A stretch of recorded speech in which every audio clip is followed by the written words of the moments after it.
ایک لینڈ کا مسئلہ ہے. تو اس کے اوپر اسرائیل کی حکومت نے کہہ دیا تھا کہ ہم اس پہ نہیں آئیں گے تاکہ یہ سیاسی مسئلہ نہ بن جائے. اب چونکہ مسلمان جو ہمارے دوست ہیں ان کا رمضان چل رہا تھا پچھلے دنوں میں، تو آخر میں کیا ہوا کہ جب رمضان کا آخری جمعہ تھا تو مسجد اقصیٰ کے اندر عبادت ہو رہی تھی، اور اسرائیل نے کہا ہوا ہے کہ 10,000 سے زیادہ وشپز نہیں آئیں گے، اور اسرائیل کی جو فوج ہے یا پولیس ہے وہ وہاں پہ پہرا دیتی ہے، فلسطینی شہریوں کی حفاظت کرتی ہے بلکہ. تو لیکن ایٹ دا سیم ٹائم ان کو یہ پتہ تھا کہ یہ 8 گھروں کی وجہ سے فلسطینیوں کے کچھ جو متحرک گروپ ہیں انہوں نے کوشش کرنی ہے کہ اس مذہبی اجتماع کو استعمال کرتے ہوئے سبوتاج کیے جائے اور اپنے مقاصد کے لیے استعمال کیا جائے. ٹھیک ہے جی. پھر وہی ہوا کہ ہم نے دیکھا کہ کچھ جو بڑے تیز قسم کے فلسطینی وہ مسجد اقصیٰ کے اندر بھی گھس گئے، اور پھر بعد میں پتہ چلا کہ آلریڈی انہوں نے گسٹون بھی وہاں رکھے ہوئے تھے، اور پرامن اسرائیلی پولیس جو تھی وہاں کھڑی ہوئی تھی، اس کے اوپر انہوں نے پتھر برسانا شروع کر دیا. پھر پولیس کا تو کام ہے کہ یہ شہریوں کی بھی حفاظت کرنی ہے اور خود کو بھی ذہنی لا اینڈ آرڈر کو بھی کسی کے ہاتھ میں نہیں لینے دینا کسی شہری کے. تو اس طرح یہ معاملہ شروع ہوئے جو بڑھتے بڑھتے اس نے پورے خطے کو اپنی لپیٹ میں لے لیا. پھر یہ بات تھی مغربی کنارے کی. بھئی حماس کا کیا چکر ہے، تم تو غزہ میں رہتے ہو. حماس نے اسرائیل کو راکٹس برسانا شروع کر دیے. پھر اسرائیل کے پاس ایک آئرن ڈروم جو ایک آئرن ڈوم ایک میزائل ڈیفنس سسٹم ہے آئرن ڈوم، اس کا استعمال کیا. اور یہ وہ سسٹم ہے کہ پہلے بھی آپ کو پتہ ہے کہ یہ جو فلسطینی گروپس ہیں تو یہ اسرائیل کے اوپر انسانی آبادیوں کے اوپر، گھروں کے اوپر، بچوں کے اوپر، اسکولوں کے اوپر راکٹس پھینکتے ہیں. ان کو کوئی وہ یو این او کی یا انسانی تمیز نہیں ہے، یا یو این او کی کسی قرارداد کا کوئی وہ نہیں ہے، خاطر خواہ نہیں لاتے. یہ گریلا گروپ ہیں، تو گریلا گروپ سے تو آپ کچھ بھی ایکسپیکٹ کر سکتے ہیں. تو یہ تو بلکہ برطانیہ، یورپ اور امریکہ کے اندر یہ بینڈ جماعت ہے حماس، اور ان کا ایک جو ملٹری ونگ ہے. تو اور دیکھیں کہ یہ اپنے ہی فلسطینی خواتین و بچوں کو انسانی شیلڈ کے طور پہ بھی استعمال کرتے ہیں، اور بعد میں جب ظاہر ہے اس لڑائی میں بچوں کی جانیں جاتی ہیں یا خواتین کی جانیں جاتی ہیں تو پھر اس کو پروپیگنڈا کے طور پہ استعمال کرتے ہیں، ورلڈ میڈیا کے آگے آ کے رونا روتے ہیں.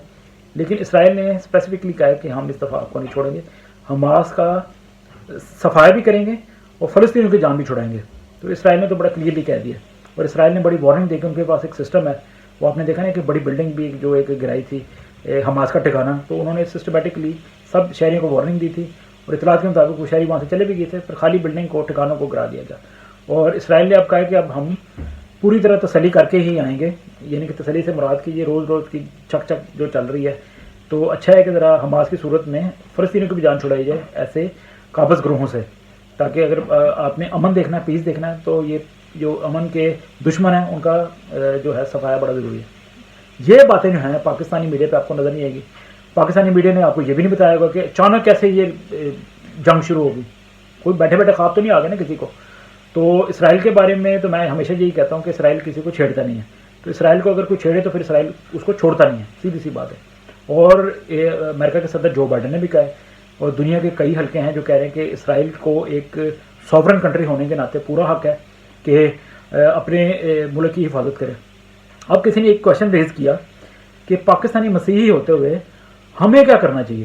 میں آپ کو یہ عرض کر دوں کہ پاکستانی ہوں، پاکستان میں بسنے والے مسیحی ہوں یا دنیا میں کہیں بھی رہنے والے مسیحی ہوں، اسرائیل کی ببلیکلی بڑی سگنیفیکنس ہے ہمارے لیے. اور ہمارے پاس تو کلیئرلی بائبل مقدس میں احکامات موجود ہیں کہ اگر تو اسرائیل کے لیے برکت چاہے گا تو برکت ملے گی، اگر لعنت کرے گا تو لعنت ملے گی. تو آپ اندازہ لگا لیں کہ جو اسرائیل کے لیے برکت کی دعا چاہتے ہیں وہ کتنے بابرکت ہیں اور دل میں سکون ہے، اور جو خدا معاف کرے اسرائیل کے لیے لعنت کی دعائیں کرتے ہیں اور بد دعائیں دیتے ہیں، اب ان کا اپنا کیا حال ہے، دنیا میں ان کی کتنی کوئی عزت ہے، یہ بھی آپ نے دیکھ لی. تو یہ تو بڑا کلیئر میسج ہے. پھر یہ ہے کہ خداوند یسوع المسیح کے جائے پیدائش اسرائیل ہے، اور وہ سرزمین جو ہے وہ ہمارے لیے ویسی بڑی مقدس ہے، اور اس مقدس سرزمین پہ ہمارے لیے بڑے مقدس مقامات پہ ہیں، اور وہاں پہ خداوند یسوع المسیح کی مصلوبیت ہوئی، وہاں پہ ان کی قبر بھی ہے جو آج خالی ہے، وہاں سے وہ زندہ ہو کے آسمانوں پہ چلے گئے اور خداوند تعالیٰ کے تخت پہ بیٹھے ہیں دائیں طرف. تو یہ ہمارے لیے آپ خود سوچیں کہ کتنی زیادہ اہمیت کی حامل سرزمین ہے. اور دوسری بات یہ کہ اخلاقی طور پہ بھی ہم اسرائیل کی حمایت کرتے ہیں اور چاہتے ہیں کہ امن ہو.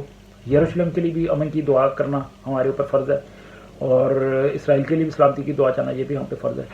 تو باقی رہی بات کہ کچھ لوگ کہتے ہیں کہ پاکستانی مسیحیوں کو بڑا کیئرفلی بات کرنی چاہیے، ان ادر ورڈز کہ لوگ ان پہ نہ چڑھ دوڑیں. بھائی کون ان پہ چڑھ دوڑے گا یہ بھی ہمیں پتہ ہے. تو میری دعا ہے کہ ایسا کچھ نہ ہو، پاکستانی مسیحی ہیں جو ہیں وہ محفوظ رہیں. اور دوسری بات، سب سے بڑی بات کہ ہر بندے کو پتہ ہے کہ وہ کس طرح بات کر سکتا ہے. کچھ لوگ دعا کے ذریعے اسرائیل کی حمایت کرتے ہیں یا سلامتی کی دعا چاہتے ہیں یا امن کی دعا چاہتے ہیں.